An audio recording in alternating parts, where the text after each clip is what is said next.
ये तो उत्तर प्रदेश में चलती थी नीति ठोक दो। ये लोकसभा की नीति नहीं है ठोक दो।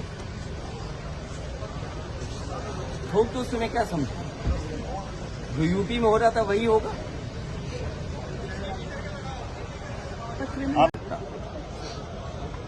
भारतीय जनता पार्टी को बातों में कोई नहीं हरा सकता है। और अगर भारतीय जनता पार्टी को खतरा नहीं दिख रहा है, जो पाकिस्तान के पीछे है वो अगर नहीं दिखाई दे रहा है और सरकार में रहते हुए नहीं दिख रहा है, तो कौन उन्हें दिखाए? जो देश हमारा बाजार छीन रहा है, जो देश हमारी सीमाओं का एनक्रोचमेंट कर रहा है। एक बहुत सिंपल सवाल मैंने पूछा था कि 2014 से पहले भारत देश की क्षेत्रफल क्या है और आज हमारे पास क्षेत्रफल क्या है।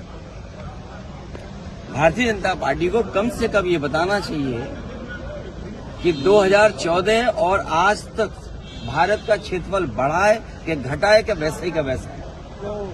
हमारी सीमाएं सुरक्षित हों, सीमाओं पर शांति हो, ये हम सब चाहते हैं। लेकिन जिस देश से सबसे ज्यादा खतरा है उस देश के बारे में कोई चिंता नहीं। कभी कभी राजनीति, उद्योग और कारोबार अगर इनका गठजोड़ हो जाए तो कहीं न कहीं खतरा पैदा होगा।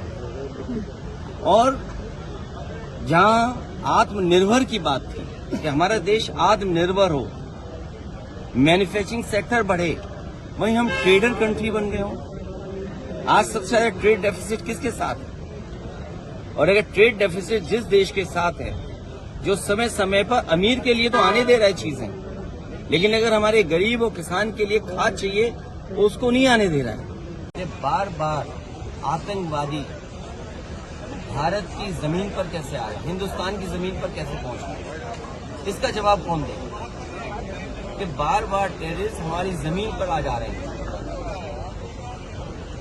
इसकी लाएंगे अखिलेश इस बार पीढ़ी सरकार, लाएंगे अखिलेश इस बार पीढ़ी सरकार।